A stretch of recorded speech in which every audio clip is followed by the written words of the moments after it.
ఉపవాస ప్రార్థనలు ఎందుకు చేయాలి, ఉపవాస ప్రార్థనలు ఎలా చేయాలి, ఉపవాస ప్రార్థనలు ఎలా చేస్తే మన శక్తిని పొందుకుంటాం, ఎటువంటి ఉపవాస ప్రార్థనలు దేవునికి ఇష్టమవుతాయి అన్న సబ్జెక్ట్ ఈరోజు. సబ్జెక్ట్ ఏంటండి? ఉపవాసాలు అందరూ చేస్తారు, అందరూ ఉపవాసాలు చేసినా దేవుని దగ్గరికి వెళ్ళవు. ఎందుకు వెళ్ళవో, ఎలాంటి ఉపవాసం వెళ్తుందో ఈరోజు పరిశుద్ధ గ్రంథంలో కొన్ని మాటలు మీకు చూపిస్తాను. పరిసయ్యుడు నేను వారానికి 2 మార్లు ఉపవాసం ఉంటున్నాను, నా సంపాదన అంతట్లో 10వ వంతు ఇచ్చేస్తాను అన్నాడు. నేను దొంగని కాదు, వ్యభిచారిని కాదని చెప్పుకున్నాడు. వారానికి 2 మార్లు ఉపవాసం ఉన్నవాడు ప్రార్థన దేవుడు వినలేదు. 10వ వంతు దశంభాగం ఇచ్చినవాడు ప్రార్థన దేవుడు వినలేదు. దొంగను కాదన్నాడు, వ్యభిచారిని కాదన్నాడు, అన్యాయస్తుని కాదన్నాడు. మరి ఉపవాసం చేసినా సరే పరిసయ్యుడు ప్రార్థన దేవుడు ఎందుకు వినలేదు? ఈరోజు మనం ఆలోచించవలసిన విషయం ఏంటంటే, వారానికి ఎన్ని మార్లు ఉపవాసం చేస్తున్నాడండి? కనీసం మనం వారానికి 1 అన్నా చేస్తామా? ఈ ఉపవాస ప్రార్థనలు కాబట్టి చేస్తున్నారు, బాగానే ఉంది. మామూలుగా అయితే వారానికి 2 మార్లు ఉపవాసం చేయాలని వాళ్ళ వాళ్ళ మతాచారంలో ఉంది యూదులు. అయితే వారానికి 2 మార్లు ఉపవాసం చేసినప్పుడు ప్రార్థన దేవుడు వినలేదు. 10వ వంతు ఇచ్చేశాడు సంపాదనలో, దేవుడు వినలేదు. అతను నీతిమంతుడు అనలేదు, అనీతిమంతుడు అన్నాడు. నీతిమంతుడు కాదు, సుంకరి నీతిమంతుడిగా తీర్చబడ్డాడు. ఇప్పుడు మనం ఉపవాసం చేస్తే దేవుడు, ఉపవాసం చేసి ప్రార్థన చేస్తే దేవుడు వింటాడా? వాక్యపు లోతుల్లోకి తీసుకెళ్తాను, బాగా వినాలి మీరు. ఏ ఉపవాసంతో దేవుడు ప్రార్థన వింటాడో, ఏ ఉపవాసం దేవునికి ఇష్టమైన ఉపవాసమో, ఏ ఉపవాసంలో ఎంత శక్తి దాగి ఉందో, ఉపవాసంలో ఉన్న సీక్రెట్స్, రహస్యం ఏంటి, ఆత్మకి బలం ఎలా చేకూరద్ది అనే విషయాలు పరిశుద్ధ గ్రంథం నుంచి కొన్ని చెప్తాను, బాగా వినండి. ఈ వాక్యాన్ని మీరు ఎప్పుడు మర్చిపోకండి. కావాలని నా యూట్యూబ్ ఛానల్ ఉంటుందా, పీటర్ ఫంగిలను కొట్టుకుని పదే చూడండి. వాక్యం ఇది కావాలితే పెడతాను, త్వరలో రేపు ఎల్లుండో పెడతాను. కొన్ని మంచి రెఫరెన్స్లతో సహా చెప్తాను మీకు. పరిసయ్యుడు వారానికి 2 మార్లు చేశాడు ఉపవాసం, కానీ పరిసయ్యుడు ప్రార్థన దేవుడు వినలేదు. పైపెచ్చు పరిసయ్యుడు నీతిమంతుడు కాదని చెప్పాడు. ఈరోజు చాలామంది ఉపవాస ప్రార్థనలు చేస్తారో నీతి ఉండదండి. చాలామంది ఉపవాస ప్రార్థనలు చేస్తారో యథార్థత ఉండదండి. చాలామంది ఉపవాస ప్రార్థన చేస్తారో పరిశుద్ధత ఉండదండి. చాలామంది ఉపవాస ప్రార్థన చేస్తారో అంతరంగం అంతా చెడ్డగా ఉంటుందండి. హృదయంలో అన్నీ చెడ్డవే ఉంటాయి. మరి ఎందుకు వచ్చిన ఉపవాసాలు చెప్పండి. ఈరోజు పరిసయ్యులు ఎంతమంది ఉన్నారండి బాబు చర్చిల్లోన. పరిసయ్యులు అంటూ ఎంతమంది ఉన్నారు చర్చిల్లో. ఉపవాస ప్రార్థనలో, 40 రోజుల ఉపవాస ప్రార్థనలో, శుక్రవారం ఉపవాస ప్రార్థనలో, యవనస్తుల ఉపవాస ప్రార్థనలో, స్త్రీల ఉపవాస ప్రార్థనలు, ఎన్ని ప్రార్థనలు పెడతారండి చర్చిల్లో. మంచిదే, పెట్టకూడదని అన్నాం. కానీ ఏ ఉపవాస ప్రార్థనలు అయ్యి? నీ జీవితానికి ఉపయోగపడే ఉపవాస ప్రార్థనేనా? నీ కుటుంబానికి ఉపయోగపడే ఉపవాస ప్రార్థనేనా? నీ పిల్లలకు ఉపయోగపడే ఉపవాస ప్రార్థనేనా? నువ్వు చేసే ఉపవాస ప్రార్థన నీ తల్లిదండ్రులకు ఉపయోగపడుతుందా? నశించిపోతున్న ఆత్మల పట్ల భారము కలిగి ప్రార్థిస్తున్నావా? నీ ఉపవాసం ఎవరికి ఉపయోగపడుతుంది? నీ ఉపవాసం నీకే ఉపయోగపడతలేదు. నీది ఏ ఉపవాసం అంటే పరిశీలన అంటే ఉపవాసం. వారానికి 2 మార్లు కాదు, నువ్వు 4 మార్లు అన్నా, నువ్వు 4 మార్లు ఉపవాసం చేసినా దేవుడు వినడే వినడు. అసలు ఉపవాస ప్రార్థన ఎందుకు చేయాలి చెప్పండి? ఉపవాస ప్రార్థన ఎందుకు చేయాలి? దేవుడు మనకేమన్నా డబ్బిస్తాడనా? దేవుడు మనకేమన్నా ఆరోగ్యం ఇస్తాడనా? దేవుడు మనకేమన్నా సిరి సంపదలు ఇస్తాడనా? చెప్పండి. ఉపవాసం ఎందుకు చేయాలి చెప్పండి ఒక్కొక్కళ్ళు. మంచిది, బాగా చెప్పింది ఉషా. దేవునికి దగ్గర అవడం కోసం ఉపవాస ప్రార్థన. ఇంకా చెప్పండి. ఉపవాస ప్రార్థన ప్రారంభిస్తే స్టార్టింగ్ అంటే మొట్టమొదటిగా ఉపవాస ప్రార్థన ఎందుకు చేయాలంటే, ఉపవాస ప్రార్థనలో ఉన్న శక్తి రహస్యం ఏంటి మీకు చెప్పేస్తాను వినండి బాగా. ఉపవాస ప్రార్థన మనం ప్రతిష్ఠించుకున్నప్పుడు, ఉపవాసం అంటే అన్నం తింటామా తినకూడదా? సేరున్నర పాలు తాగేసి డజనర అట్టుపూలు తింటే అది ఉపవాసమేనా చెప్పండి? ఉపవాసం అంటే మనం కడుపు కాల్చుకుంటాం, ఈ కడుపుకి ఆహారం పెట్టాం. ఉపవాస ప్రార్థన అంటే శరీరానికి ఆహారం పెట్టం, శరీరానికి ఆహారం పెట్టం కాబట్టి శరీరం ఏమవుద్ది? వెరీ గుడ్, అలా చెప్పాలమ్మా. ఉపవాసం శరీరానికి ఆహారం పెట్టం, అదే ఉపవాసం. శరీరానికి ఆహారం పెట్టం కాబట్టి శరీరం ఏమవుద్ది చెప్పండి. అమ్మ మీరు 3 రోజులు మీకు అన్నం పెట్టకూడదు నిజంగా, అప్పుడు చెప్తారు మీరు మంచం మట్టుకు లెగరు. ఇంకా ఉపవాస ప్రార్థన చేస్తాం, శరీరానికి అన్నం పెట్టం, అన్నం పెట్టకపోతే ఏమవుద్ది? అదే అందరూ అలా చెప్పండి. శరీరం బలహీనం అయితే మనలో ఉన్న ఆత్మ ఎలా ఉంటుంది? దేవుని స్తోత్రం చెప్పండి. ఎందుకంటే గలతీ పత్రిక మనం చెప్పుకున్నాం 5:17 ఏముంది? శరీరం ఆత్మకే, ఆత్మ శరీరానికే ఒకదానికొకటి విరోధం ఉంది. ఇది బలపడిందనుకో శరీరం, ఆత్మ బలహీనమైపోద్ది.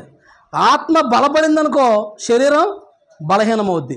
ఇప్పుడు ఉపవాస ప్రార్థన మనం ఎందుకు చేయాలంటే మనలో ఉన్న ఆత్మ బలంగా ఉండడం కోసం, మనలో ఉన్న ఆత్మ శక్తివంతంగా ఉండడం కోసం, మనలో ఉన్న ఆత్మ బగబగ మండడం కోసం. దేవుని స్తోత్రం చెప్పండి. అలా ఎప్పుడు జరుగుతుందంటే మన శరీరం బలహీనమైపోవాలి. అందుకనే శరీరం బలహీనం అవడం కోసం మనలో ఉన్న ఆత్మ దృఢంగా, బలంగా, శక్తివంతంగా బగబగ మండడం కోసం మనం ఉపవాస ప్రార్థన ప్రతిష్ఠించుకోవాలి. దేవుని స్తోత్రం చెప్పండి.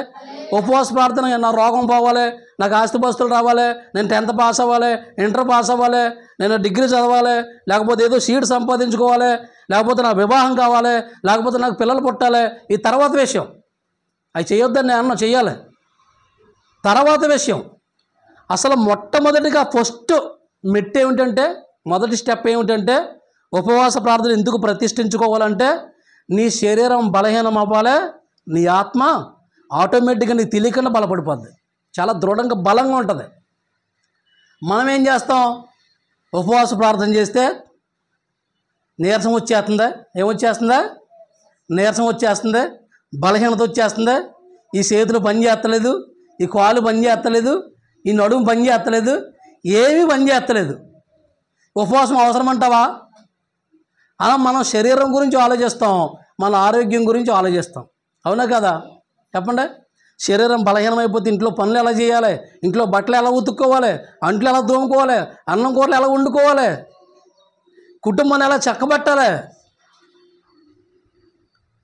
అని అంతమాట మన శరీరం గురించి ఆలోచిస్తాం. కాబట్టి ఉపవాసం చేయం కాబట్టి మన ఆత్మ బలహీనమైపోద్ది, మన ఆత్మీయంగా దిగజారిపోతాం, ఆత్మలో బలంగా ఉండలేం, దేన్ని జయించలేం. మనం దేని గురించి ఆలోచిస్తామంటే శరీరం గురించి ఆలోచిస్తాం, మరి ఆత్మ గురించి ఆలోచించొద్దా? పౌలు గారు ఏమన్నా తెలిసిన ఒక అద్భుతమైన మాట. పౌలు గారు ఉపవాసాలు చేస్తున్నప్పుడు అతనికి బలహీనతలు వచ్చినాయి, అతనికి అనారోగ్యం వచ్చింది, అతనికి వ్యాధి బాధలు ఉన్నాయి, ఆయన ఉపవాస ప్రార్థనలు మానలేదు ఆయన. దేవుని స్తోత్రం చెప్పండి. 2వ కొరింథీ పత్రిక 4వ అధ్యాయం 16వ వాక్యంలో ఆయన ఏమాట తెలుసండి? మా బాహ్య పురుషుడు కృషించినను మా ఆంతర్య పురుషుడు దినదినము నూతనపరచబడుచున్నాడు, దినదినము నూతనపరచబడుచున్నాడు. దేవుని స్తోత్రం చెప్పండి. చూసారా? మా బాహ్య పురుషుడు కృషించినను అంటే మా బాహ్య పురుషుడు అంటే శరీరం, ఆంతర్య పురుషుడు అంటే ఆత్మ. మా శరీరం కృషించిపోనా, మా శరీరం బలహీనమైపోనా, మా శరీరం నశించిపోనా, మా అంతర్య పురుషుడు బలపడి తీసుకోవాలనుకున్నాడు. దేవుని స్తోత్రం చెప్పండి. అందుకనే శరీరం గురించి ఎక్కడా పట్టించుకోలేదు, తన ప్రాణం గురించి ఎక్కడ తన ప్రాణాన్ని కాపాడుకునే ఉద్దేశం ఎక్కడా లేదు ఆయనకి, తన ప్రాణాన్ని ఆయన కాపాడుకోలేదు. అందుకనే పరలోకంలో అతను వెళ్ళగలిగాడు. అదే లూకాసు వార్త 9:23 అదే అంటాడు, తన ప్రాణమును రక్షించుకొన గోరువాడు దానిని పోగొట్టుకొనును, నా నిమిత్తము దానిని పోగొట్టుకునేవాడు దానిని దక్కించుకుంటాడనుంది. మన శరీరం గురించి ఆలోచించి మనం ప్రాణం పోగొట్టుకుంటే నిత్య నరకంలోకి వెళ్ళిపోతాం. దీని గురించి ఆలోచించకూడదు. లోపల ఉన్న ఆత్మ గురించి, ఈ ప్రాణం పోతే పోయింది, ఆత్మ బలంగా ఉండాలి, నేను చచ్చిపోతే పరలోకం వెళ్ళాలి, ఈ శరీరం కోసం నేను బ్రతకూడదు అన్నట్టుగా మనం బ్రతకాలి. దేవుని స్తోత్రం చెప్పండి. పౌలు అదే అన్నాడు. అపోస్తల కార్యములు 20వ అధ్యాయం 24వ వాక్యంలో ఒక అద్భుతమైన మాట ఉంటుంది. ఆయన ఏమన్నాడు తెలుసండి? దేవుని కృపా సువార్తను గూర్చి సాక్ష్యం ఇచ్చుట యందు నా పరుగును నేను నా ప్రభువైన యేసు వలన పొందిన పరిచర్యను తుదుముట్టించవలనని నా ప్రాణము నాకు ఎంత మాత్రము ప్రియమైనదిగా ఎంచుకోలేదు. ఆ మాట చదివి నిజంగా నాకు గుండె బద్దలైపోయింది. ఎందుకంటే చాలాసార్లు నా ప్రాణాన్ని నేను ప్రియమైనది ఎంచుకున్నాను. అలా ప్రియమైనది ఎంచుకోకూడదు. అప్పుడే దేవునికి నువ్వు ఉపయోగపడతావు, అప్పుడే దేవునికి నువ్వు కావాలి. లేకపోతే నువ్వెందుకు? నీ ప్రాణాన్ని ఎలా కాపాడాలో నీకు తెలుసు. నా ప్రాణమును నేను ప్రియమైనదిగా ఎంచుకోలేదు అని ఫిలిప్పీ 1:21 ఏమన్నాడు? నా మట్టుకైతే బ్రతుకుడే క్రీస్తే, చావు అయితే లాభం అండి బాబు. దేవుని స్తోత్రం చెప్పండి. దీని గురించి ఎప్పుడూ ఆలోచించలేదు. ఇంకో మంచి విషయం చెప్తాను ఏనండి. మనం అలాగ ఉపవాసం చేసినప్పుడు, మన శరీరం బలహీనమైనప్పుడు, మన ఆత్మ బలపడినప్పుడు పాపాన్ని ఆటోమేటిక్గా జయించేస్తావు నువ్వు.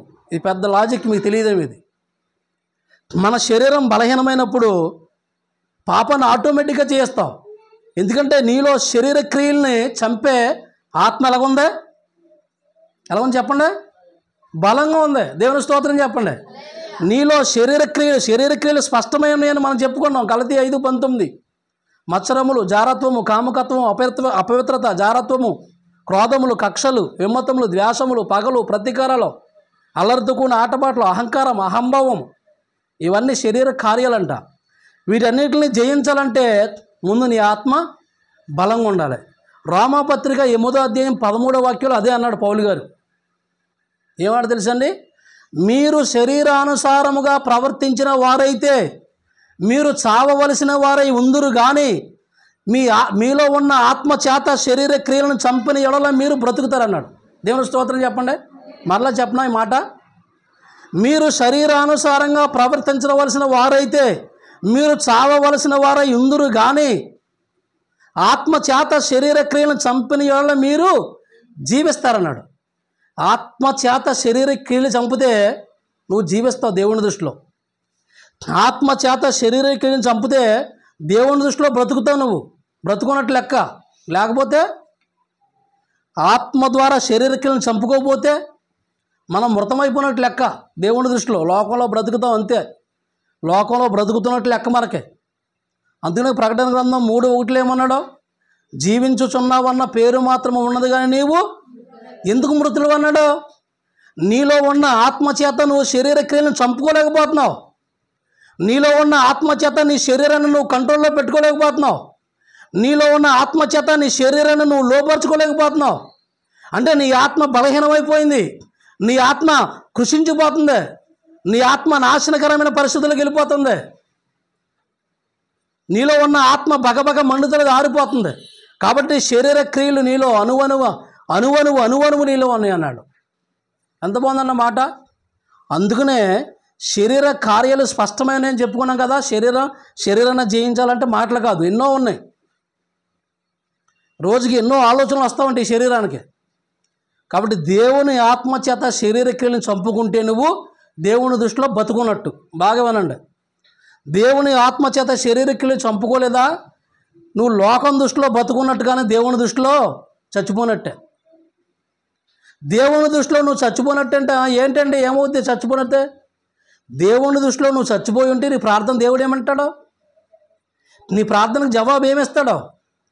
దేవుని దృష్టిలో నువ్వు సైలెంట్ మృతమైపోయావు, కానీ ప్రార్థన చేస్తున్నావు, నీకు ప్రార్థన సమాధానం రావట్లేదు. కన్నీరు కారుస్తున్నావు, సమాధానం రావట్లేదు. ఉపవాసం చేస్తున్నావు, సమాధానం రావట్లేదు. కారణం ఏంటంటే అన్నీ చేస్తున్నావు కానీ నువ్వు దేవుని దృష్టిలో మాత్రం ఎలాగున్నావు చెప్పండి. మరి చచ్చిపోయి నీ ప్రార్థన ఎలాగంటాడు ఆయన? కాబట్టి మనలో ఉన్న ఆత్మ బలపడటానికే మొట్టమొదటిగా మనం యథార్థమైన ఉపవాస ప్రార్థన చేయాలి. పరిచర్యలు అంటే ఉపవాస ప్రార్థనలు కాదు, అర్థమైందండి? యథార్థమైన, నిక్కర్సైన, ఖచ్చితమైన ఉపవాస ప్రార్థన చేయాలి. అలా ఉపవాస ప్రార్థన చేసిన వాళ్ళు బైబిల్లో ఎంత అద్భుతంగా రాణించారో, ఎంత అద్భుతంగా వెలిగారో, ప్రకాశించారో. కాబట్టి మొట్టమొదటి విషయం ఏంటంటే, మీ ఆత్మ బలపడాలంటే, మీ శరీరం బలహీనం అవ్వాలంటే మీరు ఏం చేయాలి? ఉపవాసం చేయాలి. ఉపవాసం చేసినప్పుడు నీరసం వచ్చినప్పుడు మన ప్రాణాన్ని మనం ప్రీతిగా ఎంచుకున్నామా? ఉపవాసం చేయలేము. నా మట్టుకైతే బ్రతుకుడు క్రీస్తే, చావు అయితే లాభం అనలే. ఉపవాసం చేసినంత మాత్రాన మనం చచ్చిపోం మామూలుగా అయితే. అవునండి, ఓ 2-3 రోజులు అన్నం తినకపోతే చచ్చిపోతామా? చనిపోం. బలహీనంగా ఉంటాం అంతే. చేయండి, వారానికి ఒక్క మారు ఖచ్చితంగా చేయండి. ఈ 40 రోజులే కాదు, మీరు బ్రతికినంతకాలం వారానికి ఒక్క రోజు ఖచ్చితంగా చేయాలి. పరిశుద్ధాత్మదేవుడు ఒక మాట గుర్తు చేస్తున్నాడు. లూకా సువార్తలో 2వ అధ్యాయంలో ఒక ఆవిడ 86 సంవత్సరాలు, ఎన్ని సంవత్సరాలు అండి? 86 సంవత్సరాలు దేవాలయము విడవక రాత్రింబవళ్ళు ఉపవాసముతో ఉందంట. దేవుని స్తోత్రం చెప్పండి. అసలు ఆ మైండ్ చెదిరిపోయింది నిజంగా. పెనుయేలు కుమార్తెనే హన్నా అని ఒక ఆవిడ ఉంది. అన్న, సమూయేలు తల్లి కాదు, ఆవిడ హన్న, ఈవిడ అన్న. 86 సంవత్సరాలు, పెళ్ళైన తర్వాత 7 సంవత్సరాలకే భర్త చనిపోయి యవ్వనప్రాయంలో ఉంది. ఆ తర్వాత ఇంకో పెళ్లి చేసుకోలేదు. 86 సంవత్సరాల దేవాలయమును విడువక రాత్రింబవళ్ళు ఉపవాస ప్రార్థనలతో ఉన్నట్టుగా 2వ అధ్యాయం 36వ వాక్యంలో కనపడద్దండి. దేవుని స్తోత్రం చెప్పండి. అసలు ఎలా చేయగలిగింది ఆవిడ? చాలా అద్భుతం అనిపించింది నాకు. ఎలా 86 సంవత్సరాల, వారానికి ఒక్కసారి చేయలేకపోతున్నాం మనం, నెలకి 2 మార్లు ఉండలేకపోతున్నాం. 86 సంవత్సరాలు చేయటమే కాదు, దేన్ని విడిచిపెట్టలేదండి? దేవాలయాన్ని విడిచిపెట్టలేదంట. తర్వాత విషయం ఏం జరిగిందంటే, 86 సంవత్సరాల తర్వాత ఉపవాసం ఉన్న తర్వాత కన్నులారా లోకరక్షకుడైన దేవాది దేవుడైన యేసుక్రీస్తుని కన్నులారా చూసింది ఆవిడ. దేవుని స్తోత్రం చెప్పండి. అంత బాగుంటుంది ఆ వాక్యం అది. అలాంటి ఉపవాస ప్రార్థనలు మనం కూడా చేస్తే మనము కూడా కన్నులారా మన ప్రభు అయిన యేసుక్రీస్తుని చూడగలం. దేవుని స్తోత్రం. కాబట్టి ఇంకా 2 విషయాలు చెప్తాను, జాగ్రత్తగా వినండి. ఆ 2 విషయాలు చెప్పి ముగిస్తాను. మొదటి విషయం ఏంటంటే, ఉపవాస ప్రార్థన ఎందుకు చేయాలి? శరీరం బలహీనం అవ్వాలి, ఆత్మ బలపడాలి. మొదటి విషయం అది. ఫస్ట్ ఉపవాసం. ఆత్మ బలపడితే ప్రపంచాన్ని జయించగలవు నువ్వు, ఇంకా నీకు తిరిగిలేదు, వాటిమే ఉండదు. రెండో విషయం ఏమిటంటే, ఉపవాస ప్రార్థనల ద్వారా భాగమండి ఈ విషయం కూడా. ఉపవాస ప్రార్థనల ద్వారా కొన్ని దీర్ఘకాల వ్యాధులు మనలో ఉంటాయి. దీర్ఘకాలంగా కొన్ని దురాత్మలు వ్యాధుల రూపంలో, బాధల రూపంలో, సమస్యల రూపంలో, సంవత్సరం కాదు, 2 సంవత్సరాలు కాదు, 3 సంవత్సరాలు కాదు, ఎన్ని సంవత్సరాలు ఉన్నా ఆ దరిద్రంతోనే మనం ఉంటాం. తెలుసండి విషయం మీకు? చాలామంది అంటారు, ఈ బాధలు నాకు పోతలేదయ్యా, ఈ కష్టాలు నాకు పోతలేదయ్యా, ఈ అనారోగ్యం పోతలేదయ్యా, ఈ సమస్యలు పోతలేదయ్యా, ఎన్ని సంవత్సరాలున్నా ఏమని అంటే చాలామంది చెప్తారు. మీకు బాగా అర్థమయ్యే మాట ఏంటంటే, ఉపవాస ప్రార్థనల ద్వారా నిన్ను ఏ దురాత్మలైతే బలహీనపరుస్తున్నాయో, ఏ దయ్యాలైతే నిన్ను బలహీనపరుస్తున్నాయో, ఆ బలహీనపరచు దయ్యాల నుంచి విడుదల పొందుతావు. ఖచ్చితంగా విడుదల పొందుతావు. దేవుని స్తోత్రం చెప్పండి. బైబిల్లోనే చెప్తాను నేను, నా సొంత మాటలు కాదు. లూకా సువార్త 13వ అధ్యాయంలో అబ్రహాము కుమార్తె ఉంది. ఆమె 18 సంవత్సరాల మట్టి నడుము వంగిపోయి ఉందంట ఆవిడ. తెలుసా? ఎప్పుడైనా ఉన్నారు మీరు? ఎందుకు నడుము వంగిపోయిందంటే, 18 సంవత్సరాల మట్టి బలహీనపరచు ఆత్మ ఆవిడ్ని బలహీనపరిచినట్లుగా ఉందో వాక్యంలో. లూకా సువార్త 13వ అధ్యాయం కనపడుతుంది మనకి. 18 సంవత్సరాల మట్టి బలహీనపరచు ఆత్మ ఆవిడ్ని బాధిస్తుంది, బంధించేసింది. ఎన్ని సంవత్సరాలు అండి? 18 సంవత్సరాలు. యేసయ్య ఆమె దగ్గరికి వచ్చి ఆమె మీద కనికరపడి ఆమె మీద చేతులు ఉంచగానే ఆమె చక్కగా నిలబడిందంట. దేవుని స్తోత్రం చెప్పండి. చూసారా? బలహీనపరచు ఆత్మ 18 సంవత్సరాలు ఏడిపించింది ఆవిడ్ని. బలహీనపరచు దయ్యాలు, దురాత్మ శక్తులు మనల్ని కూడా ఏడిపిస్తాయి. కొన్ని రోగాల ద్వారా, బాధల ద్వారా, సమస్యల ద్వారా, నిందల ద్వారా, అనేకమైన రకాల ద్వారా. వాటి నుంచి విడుదల పొందాలంటే ఖచ్చితంగా ఉపవాస ప్రార్థన చేయవలసిందే. యథార్థమైన ఉపవాస ప్రార్థన చేస్తే ఖచ్చితంగా లేచిపోతాయి. దేవుని సేవకుడిగా నేను ఖచ్చితంగా చెప్పగలను ఈ మాట. నా జీవితంలో నేను అనుభవించిన మాటలు మీకు చెప్తున్నాను. ఈ మాటలు నా జీవితంలో జరిగిన సంఘటనలు అయ్యి. అందుకనే నీకు ఏ వ్యాధి ఉందో, నీకు ఏ బలహీనత ఉందో, నువ్వు ఎందులో బలహీనుడువో. చూడండి, చాలామంది ఆ బలహీనతలోంచి బయటికి రాలేరు. అవునా కాదా? నాకు ఈ బలహీనతలోంచి బయటికి రాలేకపోతున్నానండి పాస్టర్ గారు, నాకు ఆ బలహీనత అండి, నాకు ఈ బలహీనత అండి, ప్రార్థన చేయని అంటారు. కానీ సంవత్సరాలు భక్తి చేసిన, సంవత్సరాలు మందిరానికి వచ్చిన, సంవత్సరాలు ప్రార్థన చేసిన బలహీనత బోధలకే. కారణం ఏంటంటే అదో బలహీనపరచు దయ్యం. అది నీ వద్ద నుంచి పోవాలంటే నీ ఆత్మక శక్తి కావాలి. దేవుని స్తోత్రం చెప్పండి. ఆత్మశక్తి ద్వారా దయ్యాలను ఎలగొట్టాలి, శరీర శక్తి ద్వారా ఎలగొట్టలేం. అలాగే ఒక అతను కుమారుడిని తీసుకొచ్చాడు. అతనికి మూగ దయ్యం పట్టింది. ఆ కుమారుడు ఆ దయ్యం పట్టిన చోటల్లా నురుగ కార్చుకుంటూ ఏమండి మూర్ఛిల్లిపోయేవాడంట. పండ్లు కొరుక్కుంటూ నురుగ కార్చుకుంటూ మూర్ఛిల్లిపోయాడంట. ఆ బలహీన దయ్యం అతను చిన్నప్పటి నుంచి అలా బాధేస్తుందంట. ఒకసారి శిష్యుల దగ్గరికి తీసుకొచ్చాడు వాళ్ళ తండ్రి, నా కుమారుడికి ఇది పరిస్థితి, బాగు చేయండి అని. శిష్యులు బాగు చేశారా? బాగు చేయలేదండి. మార్కు సువార్త 9వ అధ్యాయంలో మనకు కనపడుద్ది. శిష్యులు ఆ దయ్యాన్ని, ఆ బలహీనపరిచి దయ్యాన్ని వెళ్ళకూడదని ప్రయత్నం చేస్తారు, కానీ దయ్యం వెళ్ళలేదు. అప్పుడు ఆ తండ్రి, కుమారుడు యొక్క తండ్రి నిరుత్సాహంతో యేసు వస్తే అప్పుడు యేసు దగ్గరికి వచ్చి, అయ్యా బలహీనపరుచున్న దయ్యం నా కుమారుణ్ణి చిన్నప్పటి నుంచి వెంటాడుతుంది, బలహీనపరుస్తుంది, నీ శిష్యుల యొద్దకు తీసుకొచ్చాను, వారి వల్ల కాలేదన్నాడు. అప్పుడు యేసుక్రీస్తు ఏమన్నాడు? విశ్వాసము లేని మూర్ఖతరము వారులారా ఎంతకాలం ఉంటాను బాబు మీతో నేను అని యేసుక్రీస్తు ఆ చెవిటివైన మూగదయ్యమా బయటికి రా అని గద్దించగానే ఆ కుర్రాడిని బిలబిల్లాడించి దయ్యం వదిలి వెళ్ళిపోయింది. ఆ కుర్రోడికి ఆ వ్యాధి ఎప్పటి నుంచో ఉంది. శిష్యులు అంటారు అప్పుడు లోపలికి వచ్చిన తర్వాత యేసయ్యతో, మేము ఎందుకు వెళ్ళగొట్టలేకపోయామంటే యేసయ్య ఏమంటాడో చెప్పండి? యేసయ్య ఏమంటాడో? ఉపవాసము ద్వారానే ప్రార్థన ద్వారానే తప్ప ఇది దేని ద్వారా పోవటం అసాధ్యం అన్నాడు. దేవుని స్తోత్రం చెప్పండి. ఇది ఉపవాస ప్రార్థన ద్వారానే తప్ప ప్రపంచంలో నువ్వు ఎన్ని హాస్పిటల్ తీసుకెళ్ళినా, మల్టీ స్పెషాలిటీ హాస్పిటల్ తీసుకెళ్ళినా, ఎంతమంది వైద్యులను సంప్రదించినా పోతాం అసాధ్యం అన్నాడు. మరి దేనివల్ల సాధ్యమైంది? అది కేవలం ఉపవాస ప్రార్థన ద్వారా సాధ్యమైంది అన్నాడు. దేవుని స్తోత్రం చెప్పండి. అలాగే ఉపవాస ప్రార్థన ద్వారా మనలో ఉన్న కొన్ని బలహీనతలు అవి దీర్ఘకాలంగా ఉంటానే ఉంటాయి. బలహీనతలైనా, వ్యాధులైనా, బాధలైనా, ఆ దరిద్రం అంతా ఉంటానే ఉంటుంది. ఆ దరిద్రం పోవాలంటే ముందు ఏం చేయాలంటే నీ ఆత్మ బలపడాలి. దేవుని స్తోత్రం చెప్పండి. అందుకనే మన ఆత్మ బలపడినప్పుడు ఆ దయ్యాలు, ఆ బలహీనపరచు దయ్యాలు మన ఇంటి దరిదాపులకు రావండి. వస్తున్నాయి అంటే కారణం ఏంటంటే నీలో శక్తి లేదు. వస్తున్నాయి అంటే కారణం ఏంటంటే నీలో ఆత్మబలం లేదు. అవి వచ్చి నేను నేర్పిస్తున్న కారణం ఏంటంటే నీ ఆత్మ మండుతలేదు.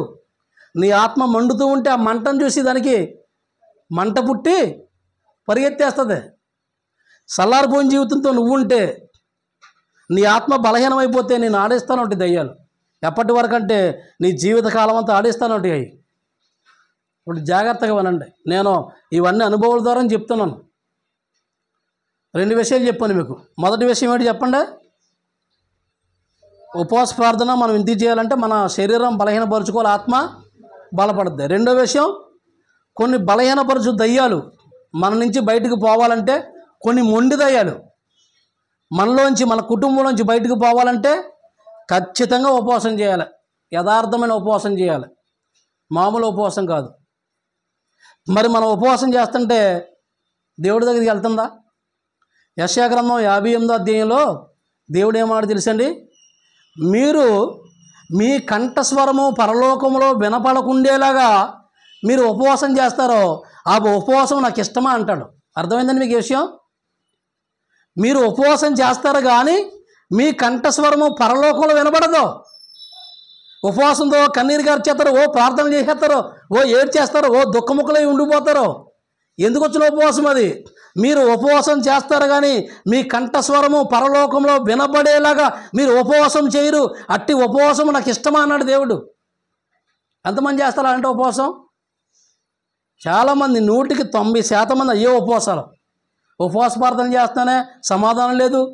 పాస్టర్ గారేమో అలా చెప్తాడు, సమాధానం వస్తుంది అంటాడు. లేకపోతే ఈయనేమో ఎలా చెప్తున్నాడో, బైబిల్ ఎలా చెప్తుంది. మరి ఉపవాస ప్రార్థన సమాధానం రావట్లేదని మనం అనుకుంటాం. అసలు నువ్వు ఉపవాస ప్రార్థన చేస్తున్నప్పుడు నీ కంఠస్వరం పరలోకం కనపడుతుందా? అది ఆలోచించు ముందు, అప్పుడు ఉపవాసం చేయి. దేవుడు అదే అన్నాడు, మీరు ఉపవాసం చేస్తారు కానీ మీ కంఠస్వరము పరలోకంలో వినపడదు. ఒక అద్భుతమైన మాట చెప్పనా? దానియేలు గ్రంథం 9, 10 అధ్యాయులు, 9వ అధ్యాయం 10వ అధ్యాయం ఇంటికి వెళ్ళిన తర్వాత చదువుకోండి. దానియేలు గారు ఎన్ని రోజులు ఉపవాస ప్రార్థన చేశాడు చెప్పండి? 21 రోజు ఉపవాస ప్రార్థన చేశాడు. గొప్ప విషయం ఏంటంటే చాలా అద్భుతంగా ఉంటుందండి. దానియేలు గారు ఉపవాస ప్రార్థన ప్రతిష్ఠించుకుని అలా మోకాళ్ళు వేసి ప్రార్థన చేయడం ప్రారంభించగానే అని ఉంటుంది బైబిల్లో. దానియేలు గ్రంథం 9వ అధ్యాయంలో చాలా అసలు నాకు నిజంగా ఎంత అద్భుతం అనిపించింది అన్నమాట. దానియేలు గారు ఉపవాసం ప్రతిష్ఠించుకుని మోకాళ్ళు వేసి అలా ప్రార్థన చేయడం ప్రారంభించగానే అతని కంఠస్వరం పరలోకం వెళ్ళిపోయిందండి బాబు. దేవుని స్తోత్రం చెప్పండి. అద్భుతం కదండి నిజంగా. మొదటి రోజే పోనీ రోజు పట్టిందా, ఓ పూట పట్టిందా, ఓ గంట పట్టిందా, లేదా రోజంతా పట్టిందంటే బైబిల్ అలా చెప్తలేదు. ఆయన ప్రార్థన చేయటం, ఉపవాసం ఉండి ప్రార్థన చేయటం ప్రారంభించగానే స్టార్ట్ చేశాడు అంతే. అలా స్టార్ట్ చేశాడు అంతే, వెంటనే పరలోకం వెళ్ళిపోయిందండి ఆయన కంఠస్వరం. అది అసలు సిసలైన ఉపవాసం, అది యథార్థమైన ఉపవాసం, అది నీతి కలిగిన ఉపవాసం, అది భయభక్తులతో చేసే ఉపవాసం, అది దేవుడంటే ఇష్టంతో చేసే ఉపవాసం, అది ఆత్మను బలపరుచుకునే ఉపవాసం, అది ఆత్మను మండించుకునే ఉపవాసం, అది ఆత్మను వెలిగించుకునే ఉపవాసం, అది కంఠస్వరం పరలోకంలో వినపడే ఉపవాసం. చేస్తాం అలాంటి ఉపవాసాలు మనం. ఎన్ని రోజులు ఉపవాసాలు చేసినా నీ కంఠస్వరం పరలోకం వినపడదు. ఎందుకు వచ్చిన ఉపవాసం అది? దానియేలు ప్రార్థన ప్రారంభించగానే వెంటనే దేవుడు అన్నాడు, గాబ్రియేలు నా కుమారుడు ప్రార్థన చేయటం ప్రారంభించాడు, ఇప్పుడే నువ్వు వెళ్ళి నా కుమారుడికి వర్తమానం చెప్పు, ఈ విషయాలు చెప్పు, నేను చెప్పాను దేవుడు గాబ్రియేలు దూతను పంపుతాడు.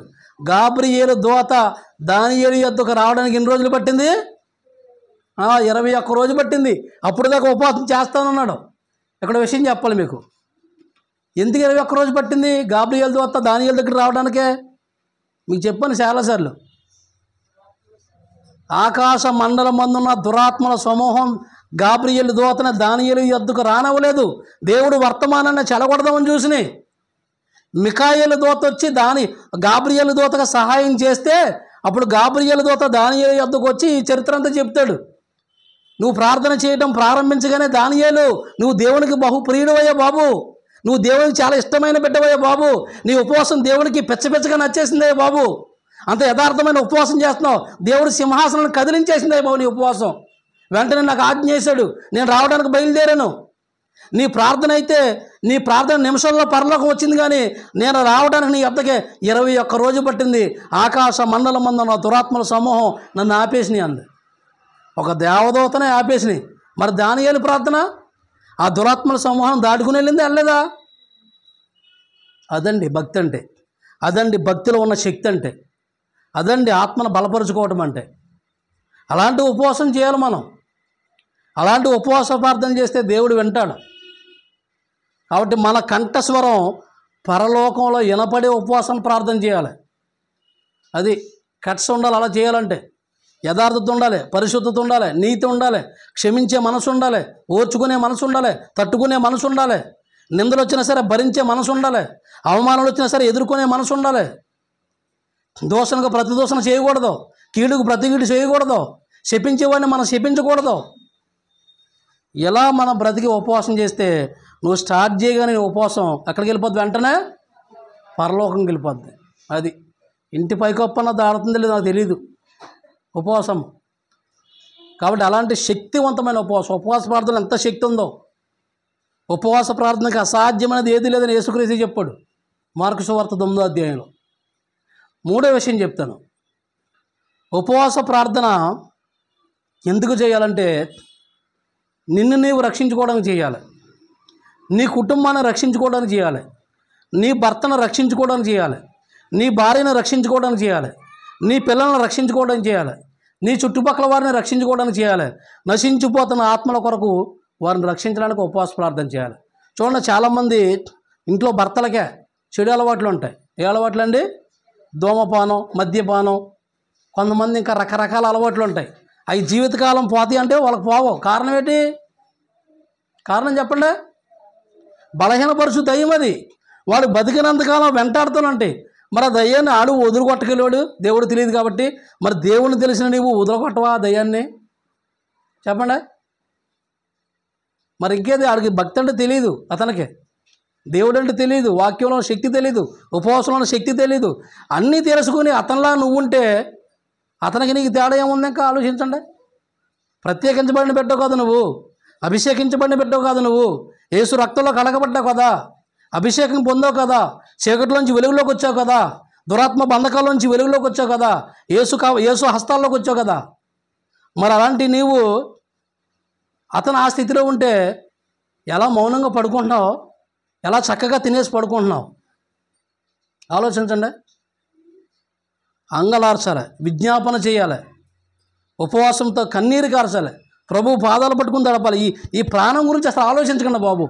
ఈ ప్రాణం గురించి ఆలోచిస్తే మీరు బలపడలేరు అంతే. ఈ ప్రాణాన్ని రక్షించుకొనగోరు దానిని పోగొట్టుకుంటాడని బైబిల్ చెప్తుంది. ఈ ప్రాణం గురించి బతకండి మీరు. ఎప్పటికైనా పోవాల్సిందే.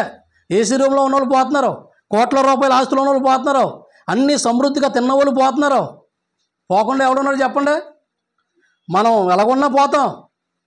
కాబట్టి దీని గురించి ఎందుకు ఆలోచిస్తాం? లోపల ఉన్న ఆత్మ గురించి ఆలోచించండి. ఆత్మ బలంగా ఉండాలి, ఆత్మ శక్తివంతంగా ఉండాలి. అలాగే ఎస్తేరు ఉపవాసం చేసింది 3 రోజులు. ఏమైంది? యోధా ప్రజల మీదకి వచ్చిన నాశనాన్ని, మరణ శాసనాన్ని తొలగించింది. రాజు ఆజ్ఞను మార్చేసింది. దేవుని స్తోత్రం చెప్పండి. రాజు ఆజ్ఞని ఎవరు మార్చగలరా? రాజు ఆజ్ఞ చేశాడంటే పూర్వకాలంలో రాజులు దాన్ని ఎవరు మార్చలేరు. అలాంటి ఆజ్ఞను మార్చింది ఏంటంటే ఉపవాస ప్రార్థన. దేవుని స్తోత్రం చెప్పండి. అలాగే మోషే 40 దినాల సీనాయి పర్వతం మీద ఉపవాసం ఉన్నాడు. ఇశ్రాయేలు ప్రజల మీదకి వచ్చిన దేవుని ఉగ్రతను తప్పించాడు ఆయన. అలాగే దానియేలు ఉపవాస ప్రార్థన చేశాడు. యెరూషలేము కోసం, యెరూషలేము క్షేమం కోసం ప్రార్థన చేశాడు దానియేలు. అలాగే నెహెమ్యా, వీళ్ళందరూ ఉపవాస ప్రార్థన చేసి విశ్వాసులుగా స్థిరపడ్డారు. దేవుని యొక్క ఆత్మ ప్రభావంతో మండారు. కాబట్టి ఆలోచించండి దయచేసి. ఉపవాస ప్రార్థన అంటే పరిచయులు లాంటి ఉపవాస ప్రార్థనలు వద్దు, అవి మానేయండి. చేస్తే యథార్థంగా చేయండి, యథార్థంగా కన్నీటితో. మీరు ఇప్పుడైనాను ప్రభు అన్నాడు, యోవేలు గ్రంథం 2వ అధ్యాయంలో ఉంటుంది, ఇప్పుడైనను మీరు మనోపూర్వకంగా ఉపవాసం ఉండు కన్నీరు కార్చుచు దుఃఖించుచు నా యొద్దకు రండి అన్నాడు. అవకాశం ఇచ్చాడు దేవుడు. ఇప్పుడైనా ఒకవేళ ఇప్పటిదాకా నువ్వు ఎక్కడున్నావో, లోకంలో ఉన్నావో, పాపంలో ఉన్నావో, లోకాశంలో ఉన్నావో, శరీరాశంలో ఉన్నావో, దేవుడు వాక్యం ద్వారా మాట్లాడుతున్న ఒక అవకాశం ఇచ్చాడు. యోవేలు గ్రంథం 2వ అధ్యాయంలో కనపడుతుంది. ఇప్పుడైనను మీరు ఉపవాసం ఉండి మనఃపూర్వకంగా దుఃఖించుచు కన్నీరు కార్చు నా యొద్దకు వస్తే నేను చేర్చుకుంటాను అన్నాడు. దేవుని స్తోత్రం చెప్పండి. ఇంకెంతకన్నా గొప్ప వ్యక్తి ఎవరున్నారు? భార్య పాడైపోయి వస్తే భర్త చేర్చుకుంటాడా? చెప్పండి. నువ్వు పాడైపోయి వచ్చా నేను చేర్చుకుంటానని అంటాడా? మరి దేవుడు ఏమంటున్నాడు? ఇప్పుడైనా సరే మీరు పాడైపోయారు, నాశనం అయిపోయారు, లోకాశలో పడిపోయారు, శరీరాశలో పడిపోయారు, నేత్రాశలో పడిపోయారు, మీరు మొత్తం పాడైపోయారు, మీ జీవితాన్ని పాడు చేసుకున్నారు, పతనం చేసుకున్నారు, అపవిత్రంగా బతికేశారు. అయినా ఇప్పుడైనా సరే అవకాశం ఇస్తున్నాను. మీరు ఉపవాసం ఉండి మనఃపూర్వకంగా కన్నీరు కార్చుచు దుఃఖించుచు నా యొద్దకు వస్తే నేను మిమ్మల్ని చేర్చుకుంటాను అన్నాడు. అంతకంటే గొప్పగా చెప్పేవాళ్ళు ఎవరున్నారు ఈ లోకంలో? దేవుని స్తోత్రం చెప్పండి. కాబట్టి ఈ 3 విషయాలు మీరు మర్చిపోకండి. ఈ 3 విషయాలు. ఉపవాస ప్రార్థన ఎందుకు చేయాలంటే శరీరం బలహీనపడాలి, ఖచ్చితంగా ఆత్మ బలపడాలి. ఉపవాస ప్రార్థన ఎందుకు చేయాలంటే మనం బలహీనపరచు దయ్యాలు కొన్ని ఉంటాయి, దీర్ఘకాల వ్యాధులు కొన్ని ఉంటాయి, దీర్ఘకాలంగా ఎన్నో సంవత్సరాలను మనం బలహీనపరుస్తూనే ఉంటాయి. ఆ బలహీనత నుంచి మనం బయటికి రాలేం. కారణం ఏంటో తెలియదు మనకి. ప్రార్థనలకు వస్తూ ఉంటాం, ఆ బలహీనతలోంచి ఖచ్చితంగా బయటకు వస్తాం. మూడోది ఏంటంటే నశించిపోతున్న నీ కుటుంబ సభ్యుల పట్ల నీ ఆత్మను కాపాడుకునే విషయంలో, నీ కుటుంబ సభ్యుల ఆత్మను కాపాడుకునే విషయంలో, చుట్టుపక్కల నశించిపోతున్న ఆత్మలన్నింటిని కాపాడుకునే విషయంలో ఉపవాస ప్రార్థన చేస్తే దేవుడికి నీవు నచ్చిన బిడ్డగా, దేవుడు నిన్ను మెచ్చిన బిడ్డగా, దానియేలు నీవు నాకు బహుప్రియుడువు, దానియేలు నేను దేవుడు పిచ్చగా ఇష్టపడుతున్నాడయ్యా అని చెప్పింది దేవదూత. నువ్వు బహుగా నచ్చేసే దేవునికి. అలాంటి స్థితి మనం కలిగించుకోవాలి. యేసుక్రీస్తు వారు బాప్తీసం తీసుకుని ఒడ్డుకు వచ్చాడు. ఏమైంది? ముగిస్తున్నాను. బాప్తీసం తీసుకుని ఒడ్డుకు రాగానే ఏమన్నాడు? తండ్రి అని దేవుడు ఈయనే.